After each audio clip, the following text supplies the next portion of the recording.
그쪽으로 좀 놓으세요.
할렐루야. 하나님 앞에 영광 돌려드립니다.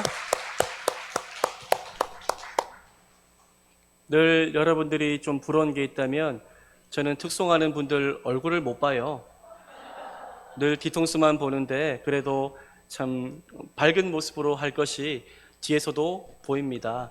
오늘 점점 이제 특송의 질이 조금 높아지고 있는데 또 이렇게 귀한 율동도 준비해 주시고 감사합니다. 우리 옆에 계신 분들 한번 이렇게 인사합시다. 우리 사랑합니다 한번 인사합시다.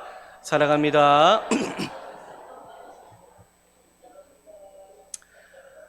오늘 이 시간 우리 함께 또 모였습니다. 시편 34편을 통하여 우리가 하나님의 은혜를 발견하기를 원합니다. 오늘 특별히 우리가 나눌 내용은 두려움에 관한 내용입니다. 우리가 다 두려움을 갖고 살지요. 두려움이란 것은 눈에 보이진 않지만 존재하잖아요.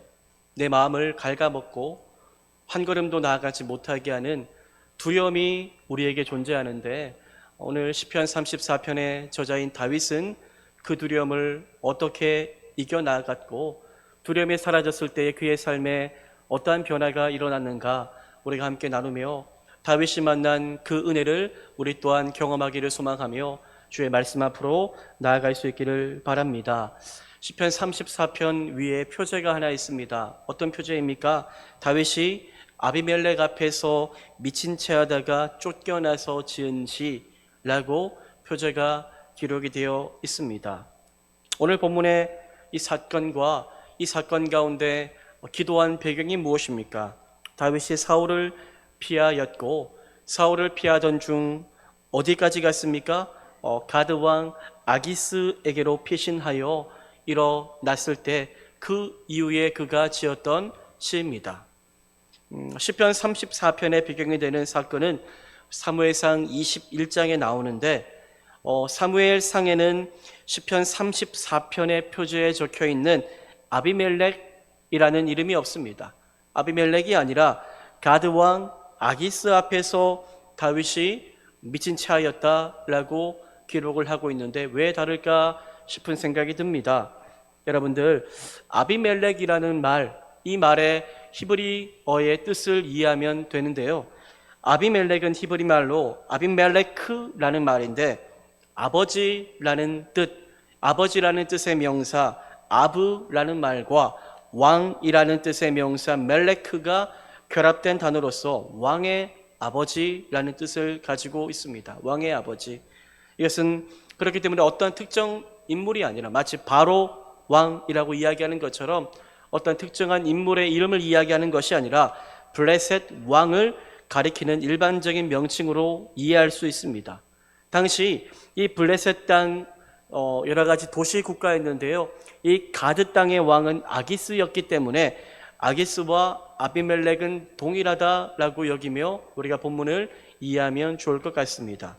다윗은 사울을 피해서 가드 왕 아기스에게 피신을 하였지요. 여러분, 이것은 뭘 보여주는 걸까요? 가드 왕 아기스에게 피하였다. 이것은 다윗이 정말로 절박했고 이제는 도망갈 곳도 없다는 겁니다. 여기까지는 오지 못하겠지라는 마음을 가지고 제발 여기에서 나를 살려주기를 바라며 그렇게 벼랑 끝까지 그렇게 가게 된 겁니다. 가드는 어디입니까? 블레셋의 도시지요. 블레셋은 여러분들 다윗 당시에 어땠습니까? 이스라엘과 가장 정말로 치열했던 원수 국가이지 않습니까? 그런데 그런 블레셋의 도시 가드에 도망한 것을 보면 다윗은 정말로 죽음 끝에 있었던 상황이었다라는 것을 저희들은 생각해 볼 수 있게 됩니다. 아마 다윗은 지금 사울이 그렇게 코앞까지 왔는데 사울에게 잡혀 죽는 것보다 가드로 도망하는 것이 더 낫겠다라고 판단한 것 같습니다. 그 정도로 사울을 여러분들 두려워했고 사울의 추격이 그 정도로 위협적이었던 거지요. 그런데 여러분들 사실 가드왕 아기스에게 피신한 것 살아보고자 피신했겠지만 안전함이 되지 못하였죠. 결국 하나님 외에 어디를 가도 다윗은 그때 무엇을 깨달았을까요? 하나님 외에 어디를 가도 어디를 피해도 내가 안전할 것은 없구나 라는 것을 그는 그때 절실하게 깨달았을 것입니다. 아기스의 신하들이 다윗이 찾아왔을 때 어떠한 말을 합니까? 이 사람은 과거에 블레셋의 장군 골리앗을 죽인 사람이지 않습니까? 라고 이야기하며 그를 살려두어서는 안 됩니다. 당장 그를 처단해야 됩니다. 라고 요청을 합니다. 왕에게. 이로 인하여 다윗은 정말로 꼼짝없이 죽을 상황에 처하게 되었습니다. 내가 이렇게 죽는구나. 사울에게 잡혀 죽느니 여기에서 죽느니 결국 내가 당할 일은 죽음이구나 라고 그는 아마 생각했겠지요. 그런데 그때 그 죽음을 앞둔 다윗이 어떻게 합니까? 그 다윗 용맹스럽고 위험 있었던 그 다윗이 갑자기 미친 채합니다. 미친 채하며 너무나 다급한 나머지 미친 채하며 살려고 바둥거립니다. 마치 악령에 사로잡힌 사람처럼 미친 척을 하므로 다윗은 참 다행히도 그 죽음의 위기에서 벗어날 수 있게 됩니다. 여러분, 그렇게 다윗이 참 미친 채하면서 위기를 벗어나 정말로 살게 되는데요. 그때 다윗은 깨닫습니다. 무엇을요?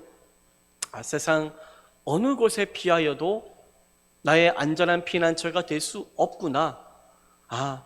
내가 정말로 여기 오면 살 수 있을 것 같았지만 여기도 내가 안전하게 평안한 마음을 품고 있을 것은 아니구나라고 그는 깨달았을 것입니다. 오직 나의 산성은 하나님밖에 없다. 하나님만이 나의 도움이 되신다. 내가 어느 곳에 있어도 하나님 의지하지 않는다면 나는 온전한 은혜를 입을 수 없구나 라는 것을 그는 깨달았을 것입니다. 그래서 이후에 다윗은 더욱 하나님만을 의지하고 하나님 앞에 간절히 부르짖으며 은혜를 구하며 살아가게 됩니다. 다윗은 당시 죽음의 위기 속에서 자신이 기도했었던 것을 떠올리며 이렇게 고백하는데요. 시편 34편 우리 4절 말씀을 함께 한번 읽어보겠습니다. 읽습니다. 시작. 내가 여호와께 간구하며 내게 응답하시고 내 모든 두려움에서 나를 건지셨도다. 내가 여호와께 간구하며 내게 응답하시고 내 모든 어디에서요? 두려움에서 나를 건지셨도다. 두려움이란 말을 하는데요. 여러분, 다윗은 우리가 알듯이 참 용맹스러운 사람입니다. 어린 시절 그 두려운 골리앗 앞에 담대하게 나가서 너는 칼과 창으로 내게 나오지만 나는 만군의 여호와 이름으로 내게 나아간다 라고 고백하며 그 적군을 이겼던 용맹의 아이콘 다윗 아닙니까? 다윗은 골리앗도 이긴 사람입니다.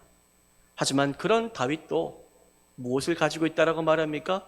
두려움이 내게 있었다라고 이야기합니다. 그래서 하나님이 내 모든 두려움에서 나를 건지셨다라고 고백하지요. 건지셨다라는 표현을 하는데 마치 물에서 빠진 사람을 건져주신 것처럼 하나님이 건져주신 겁니다. 다윗이 어디에 빠져 있습니까? 두려움이라는 그 물, 그 늪에 깊숙이 빠져서 정말로 우울함과 슬픔과 절망과 좌절을 느끼며 매일매일을 살고 있었던 거지요. 그가 미친 채 하며 그렇게 살려고 하였지만 사실 그는 점점 더 미쳐갔던 것입니다. 매일매일이 미쳐가는 하루하루의 일상이었던 거죠. 아침에 눈을 떠도 소망이 보이지 않습니다. 오늘은 어떻게 도망갈까? 오늘은 어떻게 살아남을까? 오늘이 내 인생의 마지막이 아닐까? 그는 그렇게 생각하며 매일매일이 지옥과 같은 삶이었을 겁니다. 너무나 오랜 도피 생활, 여러분 고난도 너무나 오래되면 사람이 피폐해집니다. 고난의 시간이 너무나 길어지니 끝이 보이지 않으니 몸도 상하고 마음도 상하여서 그 모든 것이 두려움이 다 덮게 되는 겁니다. 그래서 매일매일이 두려웠습니다. 다윗은요. 두려웠습니다. 다윗은 참 굶주린 사자처럼 자신을 끈질기게 포기하지 않고 추격하며 그렇게 쫓아왔던 사울의 칼을 두려워하여 블레셋 땅까지 겨우겨우 피신해 왔습니다. 하지만 거기에도 자신을 죽이려고 하는, 자신을 두렵게 하는 자들이 너무나 많았습니다. 그래서 다윗은 거기에도 또 더 큰 두려움과 공포를 느끼게 되지요. 여러분, 두려움은 눈에 보이지는 않습니다. 이것이 두려움이다라고 말할 수는 없지요. 마이크처럼 이게 마이크지만 두려움이 뭔가? 두려움을 눈으로 보여줄 수는 없어요. 그런데 두려움은 존재하지요. 두려움은 존재합니다. 어디에요? 우리 마음속에 두려움이 존재하지요. 두려움이 있을 때 우리가 어떻게 됩니까? 불안합니다. 마음이 불안하고 초조하고 위축되고 강박을 느끼고 참 살 소망을 다 잃어버리게 되는 거지요. 다윗도 여러분들 우리처럼 그렇게 두려웠습니다. 두려웠어요. 그래서 두려워서 남들 앞에서는 용맹스러운 척 했을 수 있지만 그는 밤새 두려워 떨며 울며 절규하며 힘겨워했습니다. 여러분, 그런데 오늘 놀라운 일이 일어나는데요. 늘 내 마음속에 있는 두려움이 언제 사라질까? 이 두려움은 언제 떠나갈까? 생각했겠지만 이 두려움이 사라질 날은 사울이 죽는 날밖에 없어 라고 생각했을 겁니다. 나를 정말로 죽이려고 하는 저 사울이 죽는다면 내 두려움이 사라지겠지라고 생각했겠지요. 그런데 오늘 본문에서 사울이 죽지 않았는데도 불구하고 다윗의 마음에 있었던 두려움이 사라지는 기적이 일어났다라고 그는 말합니다. 어떻게 해요? 다윗이 하나님 앞에 기도하자 하나님이 다윗 안에 가득했던 두려움을 사라지게 한 것입니다. 다윗은 분명히 고백하지요. 내가 여호와께 간구하매, 간절히 기도하매 내게 응답하시고 내 모든 두려움에서 나를 건지셨도다 라고 고백합니다. 두려움의 늪에 빠진 다윗을 하나님이 건져내어 주셨습니다. 언제요? 다윗이 간구할 때 말입니다. 다윗은 하나님 앞에 간절히 기도할 때에 하나님이 내 모든 두려움에서 나를 건져 주셨다라고 말하는데요. 그렇다면 여러분들, 오늘 그가 기도할 때 그런 일들이 일어났는데 그가 하나님 앞에 기도할 때에 두려움이 사라졌습니다. 그렇다면 두려움은 구체적으로 어떻게 사라지게 된 것입니까? 어떻게 해요? 그 답이 5절에 기록되어 있는데요. 우리 시편 34편 5절 말씀을 함께 한번 읽어보겠습니다. 읽습니다. 시작. 그들이 주를 앙망하고 광채를 내었으니 그들의 얼굴은 부끄럽지 아니하리로다. 그들의 주를 앙망하고 광채를 내었으니 그들의 얼굴은 부끄럽지 아니하리로다. 여러분들 5절에 좀 우리가 이해되지 않는 말씀이 있는데요. 그들이라는 말이 2번이나 나옵니다. 그들이라는 말은.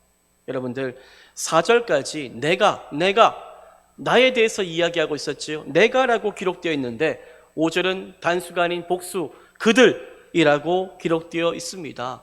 이것은 다윗이 혼자 있지 않았고 다윗 주변에 다윗을 추종하는 사람들이 있었음을 뜻하는 것이고, 다윗이 힘들어할 때 그들도 함께 두려워했으며 다윗이 간구할 때 그들도 함께 간구했다라는 것을 알 수 있습니다. 다윗이 사울에게 쫓겨 아둘람 굴에 이르렀을 때에 다윗에게로 찾아와서 정말로 나는 끝까지 당신 편 되겠습니다 라고 이야기하며 생사고락을 같이 했던 자들, 그러한 그들과 함께 다윗이 정말로 같은 두려움에 빠져 있었던 거지요. 다윗은 그런데 같이 두려워하고 있었던 그들이 무엇을 했다고요? 그들이 주를 앙망했다. 그들이 주를 앙망했다. 나만 앙망한 것이 아니라 함께 앙망했다라고 말합니다. 여러분, 다윗이 두려움에서 벗어날 수 있었던 것 무엇 때문입니까? 주를 뭐 했기 때문에요? 앙망했기 때문입니다. 주를 앙망했다. 앙망하다라는 말은 초점이 하나입니다. 여러분들, 하나님의 응답, 하나님의 인도하심에만 오로지 초점을 맞추고 다른 것 보지 않는 겁니다. 오직 하나님만 보는 거죠. 하나님께만 시선을 고정하는 것입니다.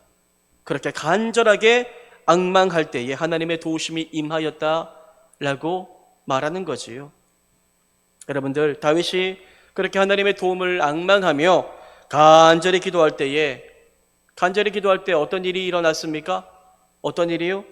물론 두려움이 사라졌다라고 말했죠. 두려움에서 하나님이 나를 건지셨다라고 고백했습니다. 두려움이 사라졌지요. 그런데 두려움이 어떻게 사라지게 되었나요? 다윗은 이런 표현을 하는데요. 광채를 내었으니 라는 말을 합니다. 광채를 내었다. 이게 무슨 말입니까? 하나님의 응답을 바라고 간절히 기도했더니 광채를 내게 되었다. 광채를 입었다라는 고백을 하는 겁니다. 광채라는 말은 히브리 말로 나하르라는 말인데 우리말로 샤이닝, 빛나다라는 의미입니다. 빛나는 거죠. 이것은 하나님께서 다윗이 간절히 기도할 때에 응답해 주셨는데 그 응답의 결과가 빛나게 되었다. 무엇이요? 다윗의 얼굴빛이 빛나게 되었다라는 의미입니다. 얼굴빛이 빛나려면 무엇이 먼저 빛나야 될까요? 마음이 빛나야 되겠지요. 어두웠던 그 마음밭이 어둠이 사라지게 되고 마음속에 광명의 빛이 가득하게 되어서 그 빛이, 마음에 있는 그 빛이 내 얼굴로 드러나 내 모든 얼굴빛에 환하게 빛나는 은혜가 임하게 되었다라고 다윗은 고백하는 겁니다. 여호와께서 다윗의 얼굴빛 근심빛이었겠죠. 죽음빛이었겠죠. 그런데 얼굴에 그 광명의 빛을 비추게 하셨다는 것입니다. 언제요? 기도할 때 말입니다. 기도할 때. 여러분, 그런데 다윗의 얼굴이 광채를 내었다.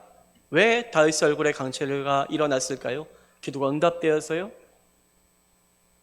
사울이 죽었습니까? 아닙니다. 아직 아무런 응답이 없어요, 사실. 아직 아무런 변화가 일어나지 않았습니다. 그런데 여러분들, 그의 얼굴빛이 빛납니다. 이것은 무엇과 연결되어 있을까요? 4절에 내 모든 두려움에서 나를 건지셨도다라는 말씀과 연결되는 것입니다. 두려움이 사라지니 얼굴빛이 빛나게 되는 거죠. 두려움이 사라지니. 하나님께 기도한 결과 하나님이 먼저 은혜 주셔서 어떻게 응답하셨습니까? 다윗의 마음, 그 마음 시커멓게 타버린 그 마음을 위로하시고 회복시켜 주시고 내가 너에게 은혜 줄 것이다 확신 주셔서 그 어두웠던 마음들이 다시 빛나게 되었다는 것입니다. 그로 인하여 그의 얼굴까지 달라지게 되었다는 거죠. 아직 구원이 이루어지지 않았습니다. 그런데 마치 구원받은 사람처럼 확신이라는 게 생긴 겁니다. 확신. 여러분, 기도하는 자만이 갖는 확신이 있어요. 아직 아무것도 해결되지 않았는데 미래의 그 일들은 일어날 것인데 마치 일어난 것처럼, 마치 응답받은 것처럼 내 안에 놀란 일들이 일어나는 겁니다. 언제 어디서요? 기도할 때, 기도의 자리에서 말입니다. 그것이 우리가 여러분들 기도하는 이유이고 하나님께서 그 기도하는 자의 마음에 미래를 보게 하는 그 영안이 열리게 하시는 거지요. 그리하여 얼굴에 가득한 어둠의 근심, 수색이 사라지고 얼굴빛이 그렇게 환하게 빛나게 된 것입니다. 여러분, 이러한 또 참 은혜를 입은 사람이 또 있는데 저는 사무엘상 1장에 한나가 떠올랐습니다. 한나는 여러분들 한나 하면 기도한 여인이지 않습니까? 그런데 그녀가 처음 기도할 때 기도는 하고 있지만 어떻게 기도했어요? 기도해도 근심빛으로 기도했습니다. 기도는 했지만 얼굴에 근심이 가득했지요. 그래서 옆에서도 네가 무슨 근심이 있냐? 무엇 때문에 슬퍼하냐? 그렇게 이야기했지요. 우리 또한 여러분들 기도할 때 물론 슬픈 마음으로 기도할 수 있어요. 근심 가지고 기도할 수 있지요. 하지만 근심 가지고 염려만 하고 있다면은 그 근심에서 한 걸음도 빠져나올 수가 없습니다. 우리가 하나님께 나아가는 것은 근심을 다 내려놓고 하나님이 우리 마음속에 은혜 주시면 하나님 그것으로 족합니다 라는 마음을 가지고 내 안에서부터 변화가 일어나기를 간절히 바라며 기도해야 되는 거지요. 한나가 여러분들 그렇게 기도했는데요, 사무엘상 1장 18절에 이런 말씀이 있습니다. 이르되 당신의 여종이 당신께 은혜 입기를 원하나이다 하고 가서 먹고 얼굴에 다시는 근심빛이 없더라. 한나는 기도했지요. 응답을 약속받았습니다. 그런데 응답을 약속받고 난 이후에 바로 아들을 낳았습니까? 아닙니다. 곧바로 아들이 태어난 게 아니지요. 하지만 그녀는 반드시 응답의 결과가 내게 찾아올 것을 확신하고 먼저 마음부터 변화되지요. 마음이 변화되어 먼저 얼굴의 기쁨을 회복하게 되었습니다. 그리하여 이제 가서 그것 때문에 근심하지 않습니다. 먹고 일상을 살았다는 거지요. 얼굴에 다시는 근심빛이 없었다라고 고백합니다. 여러분, 저는 이것은 제가 지금 설교하고 있지만 어떤 신학적인, 교리적인 어떤 설명으로 정말로 가르칠 수 있는 것은 아닙니다. 신학대학원 3년 졸업하면 끝날 줄 알았는데 또 2년, 3년 계속 공부를 했는데 공부를 하면 할수록 하나님은 물론 공부도 필요하지만 내 이성으로 어떠한 학업으로 이해할 수 있는 분이 아니더라고요. 하나님은 어떤 분이십니까? 하나님은 살아계신데 어떠한 우리의 이성에 갇혀 계신 분이 아니라 그 이성을 넘어서서 우리에게 역사하시는 하나님이십니다. 이 하나님을 만나기 위해서는 물론 말씀을 떠난 신앙은 위험할 수 있습니다. 늘 말씀이 스탠다드, 기준이 되어야 하지요.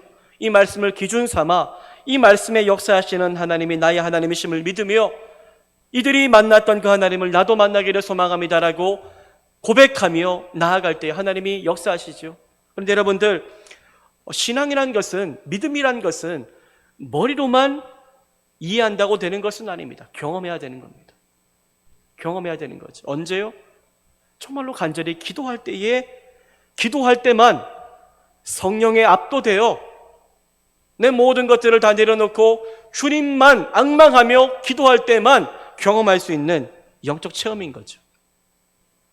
아직 응답이 찾아오지 않았어요. 하지만 다윗은 마치 응답된 것 같은 기쁨을 이미 누리고 있습니다. 왜요? 하나님이 그러한 확신을 그의 마음에 심어주셨기 때문입니다. 그래서 마음속에 가득했던 근심, 어두운 마음들, 두려움, 불안, 근심, 염려 다 사라지게 되었던 겁니다. 그리하여 다윗은 응답받기 전부터 마치 응답받은 사람처럼 얼굴빛이 그렇게 빛나게 되었던 거죠. 여러분, 이러한 은혜를 저는 우리 팔성정교회 온 성도들이 누리기를 바라며 늘 기도합니다. 제가 늘 금요기도회 하는 이유가 뭡니까? 사실 이 시간만큼 부르짖어 기도할 때가 없잖아요. 하나님 앞에 부르짖어 내 모든 것들을 내려놓고 하나님의 은혜를 구하며 기도할 때 역사가 일어나는데, 그래서 이 기도가 너무나 중요한 것 아닙니까? 인간이란 존재는 여러분들 늘 게으릅니다. 영적으로 늘 그렇게 게을러지고 늘 긴장이 넘치지 않습니다. 내가 나를 이 기도의 시간에 넣지 않으면 기도하지 않는 게 우리의 모습이지요. 하지만 일주일 중에 이 시간만큼은 내가 주님 앞에 드리겠습니다. 내 많은 것들을 할 수 있지만 내가 이 시간 부르짖을 때에 주님이 응답하실 줄 믿습니다 고백하며 하나님 앞에 나아간다면 하나님의 나라가 우리 안에 임하여 나의 나라가 사라지고, 나의 나라는 다 사라지고 하나님의 나라가 나를 덮어 온전히 빛나는 영광의 역사를 경험하게 하실 줄 믿습니다. 여러분들, 이러한 은혜는 누가 누릴 수 있습니까? 우리 시편 34편 6절 말씀을 함께 한번 읽어보기를 원합니다. 우리 시편 34편 6절입니다. 시작. 이 곤고한 자가 부르짖음에 여호와께서 들으시고 그의 모든 환난에서 구원하셨도다. 아멘. 이 곤고한 자, 우리는 곤고한 자입니다. 여기 곤고하지 않은 자 있습니까? 없습니다. 다 염려 가득하고 어깨가 무거워요. 삶이 만만하지 않잖아요, 사실. 직장도 내 마음대로 안 되고, 건강도 내 마음대로 안 되고, 내 가족은 내 마음대로 됩니까? 안 됩니다. 자녀는요? 더 안 돼요. 다 곤고하지 않습니까? 이 곤고한 자가 뭘 해야 한다고요? 부르짖음에. 부르짖다라는 말은 카라라는 말인데 그냥 여러분들 얌전 떨며 기도하는 것 아닙니다. 체면 차리며 기도하는 것 아닙니다. 소리쳐 외치는 겁니다. 간절히 호소하다는 겁니다. 인생의 벼랑 끝에서 지금 당장 칼끝이 내 눈앞에 있는데 여러분들 얌전 떨 수 있습니까? 없습니다. 살려주세요. 제발 살려주세요라고 고백해야 되지 않겠습니까? 이런 마음을 가지고 다윗이 절박하게 생명 다해 부르신 겁니다. 그리하였더니 하나님께서 다윗의 간절한 그 절박한 기도를 들으시고 곤고한 다윗을 모든 환난에서 구원하여 주십니다. 천사를 보내셔서 주를 이토록 경외하는 다윗을 둘러 진치며 보호하여 주십니다. 다윗은 눈으로 봅니다. 천사를 믿음으로 하늘의 군대가 나를 덮고 있구나. 아, 마하나임, 이 하나님의 군대를 그렇게 자신을 둘러 진치고 있는 것을 보며 나는 승리하겠구나. 나는 이기겠구나. 나는 이 위기에서 살 수 있겠구나 라는 것을 그는 믿음의 눈으로 바라보며 그렇게 얼굴빛이 변할 수 있었던 것입니다. 여러분, 이러한 놀라운 은혜는 언제요? 간절히 기도하는 가운데 임하게 됩니다. 다윗은 이것은 말로 설명할 수 없는 것이다라고 말하는데요, 이것은 반드시 경험해야만 알 수 있는 것이다라고 말합니다. 그래서 그는 이런 표현을 쓰는데요, 시편 34편 8절은 이렇게 그는 고백합니다. 너희는 여호와의 선하심을 맛보아 알지어다. 그에게 피하는 자는 복이 있도다. 여러분들, 여호와의 선하심은 어떻게 경험할 수 있습니까? 맛보아 알 수 있는 겁니다. 맛보아 하는 겁니다. 다윗은 사람이 음식을 먹어봐야 되죠. 그렇죠? 이 음식이 맛있는가 안 맛있는가 눈으로 보면 압니까? 눈으로 보아서 물론 이쁠 수 있지만 먹으면 또 맛없을 수도 있잖아요. 음식은 어떻게 해야 됩니까? 맛을 봐야 됩니다. 맛을 봐야 되죠. 맛을 보고 그 맛을 분별할 수 있듯이 하나님의 선하심도 반드시 맛을 보듯 경험하여만 우리가 누릴 수 있는 것이다 라고 이야기를 하는 겁니다. 여러분들 요즘 뭐 흑백 요리사 뭐 이런 게 유행하는데 거기에 어떤 셰프가 나와서 탁 먹잖아요. 먹으면은 눈을 감고 음미를 하더라고요. 익힘 정도가 아주 좋으며 뭐 이런 얘기를 하는데 잘 익혔다는 거죠. 뭐 눈으로 보면 모릅니다. 무조건 맛보아 하는 거죠. 맛보아. 신앙은 저는 물론 이성이 없는 신앙은 여러분들 잘못된 길로 갈 수 있습니다. 성경이 진리의 바탕이어야 되지만 그 진리를 붙잡고 하나님의 선하심, 여호와의 은혜, 예수의 은혜를 맛보아하는 체험하는 신앙이 있을 때에 그 신앙 가지고 우리가 평생을 믿음 안에 굳건히 서서 살 수 있습니다. 여러분들에게 저는 올 한 해 이전에 경험하지 못했던 압도적인 주님의 선하심을 맛보아하는 한 해가 되기를 축복합니다. 이 기도의 자리가 한 주 한 주 여러분들 그냥 지나가지 않게 하실 겁니다. 이 시간을 통하여 내 안에는 두려움들이 사라지고 내 안에는 얼굴빛이 환해지는 그러한 놀라운 역사를 주실 줄 믿고 언제요? 주님이 내 안에 역사함을 통하여 그러한 일들이 일어날 줄 믿고 간절히 기도함으로 올 한 해를 마지막까지 포기하지 않고 달려갈 수 있는 우리 모두가 될 수 있기를 소망합니다. 여러분들 오늘도 우리 각자의 마음속에 다 여러분들 지금 표정 뭐 다들 좋으신데 감춘 두려움들이 다 있을 수 있습니다. 두려움들이 있을 수 있습니다. 미래가 두렵습니다. 사실 미래가 두려울 수 있고요. 경제, 건강, 관계 뭐 여러 가지 두려운 것들이 많죠. 이 나라 뭐 생각하면 또 두렵고 그런 일들이 많을 겁니다. 우리를 짓누를 수 있습니다. 하지만 오늘 우리가 다윗처럼 앙망하며 주님을 앙망하며 부르실 때에 하나님은 동일하게 다윗을 건져내어 주신 것처럼 우리를 모든 두려움에서 건져내어 주실 줄 믿습니다. 그리고 우리 마음을 환하게 비춰주셔서 우리의 얼굴빛부터 변화되게 하는 은혜의 역사를 보여주실 줄 믿습니다. 주님, 환경을 바꿔주시되 환경이 변화되기 이전에 먼저 내 마음의 두려움을 몰아내어 주시고 주님의 선하심으로 나를 채우사 내가 먼저 변화될 수 있도록 주님 인도해 달라고 하나님 이 시간 은혜를 구하며 우리 함께 나아가는 복된 생명의 시간이 될 수 있기를 축복합니다. 이 시간 우리 함께 찬양하며 주님 앞에